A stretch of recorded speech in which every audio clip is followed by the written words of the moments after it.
Well, hello. Welcome, all you pocket knife enthusiasts and slip joint lovers from around the world, to Baxter's Blades.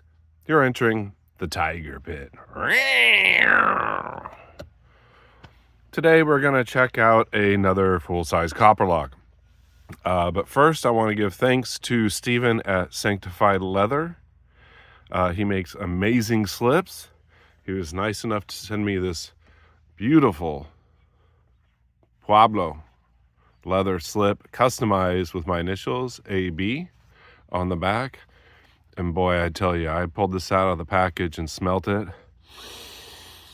Holy moly. I was like, did you wipe it down with something? He's like, no, that's just the smell of this amazing leather. You can find Steven on Instagram. He is on YouTube also. Here's a phone number you can text him at, and an email address if you'd like to order from him. But the best way is just go check him out on Instagram, and you can see everything he's selling, for how much, different colors, different sizes, and this is a peach. Thank you so much, Steven. Much appreciated, brother. Today we're checking out another carbon steel full-size Copperlock. This is the burnt amber bone, another one, manufactured 9/12/25. Let's check out this beauty.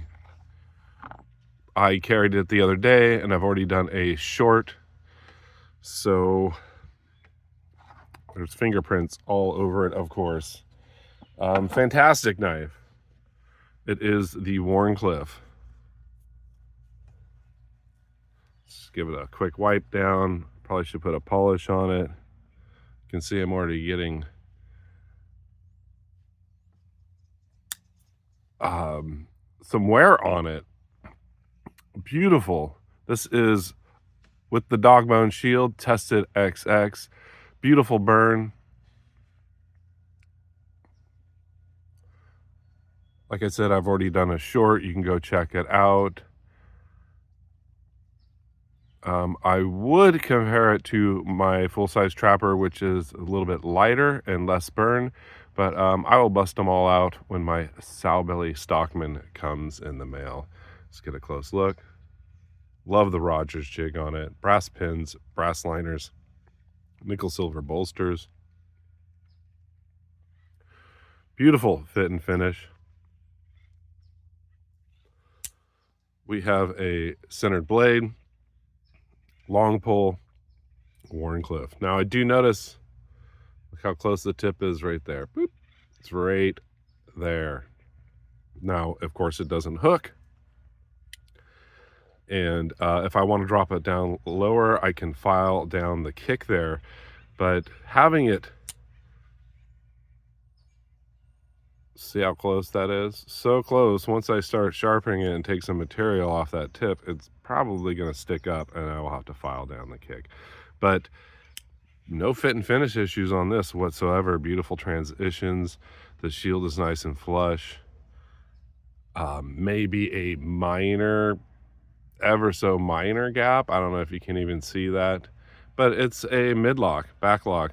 They're different than slip joints. You're going to have a little gappage. Sometimes my Buck 110s also have them.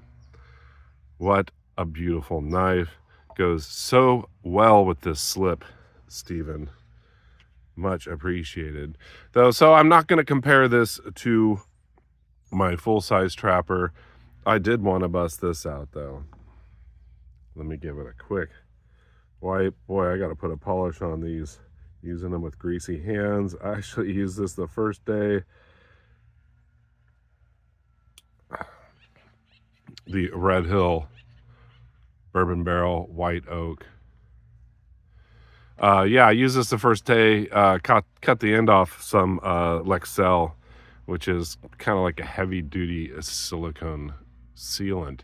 And got a little on the blade, and boy, that stuff stuck instantly. I had to get some solvent to get it off. But even though it's a $100 collectible knife, I like to use my knives. You know, I'm not just going to keep this in the safe and watch it go up in value, because Honestly, a lot of my case knives I don't want to trade or sell because I buy them for a reason. But they can be a good investment. I'm not sure if these are already on sale online or how much they're going for. But here they are side by side. What a beautiful set here. Now this is stainless steel, this is carbon steel. Ah, I didn't bring any paper out to do a paper cut test.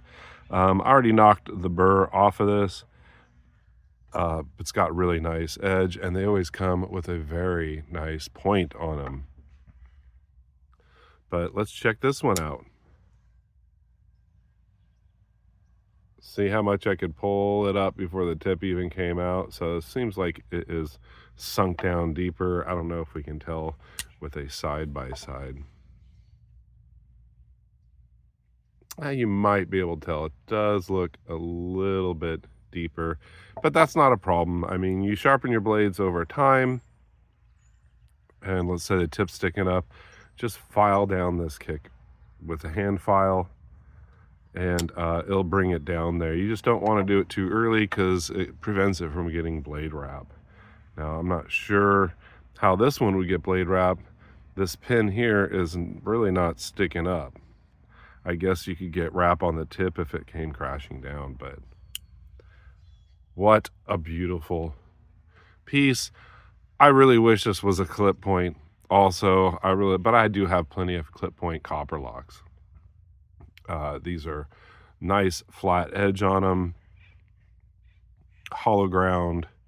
They come to a great tip, great point for fine detail work, and it's a puncturing machine for sure. Absolutely love full-size Copperlocks. I love the fact that it has a long pull. I love the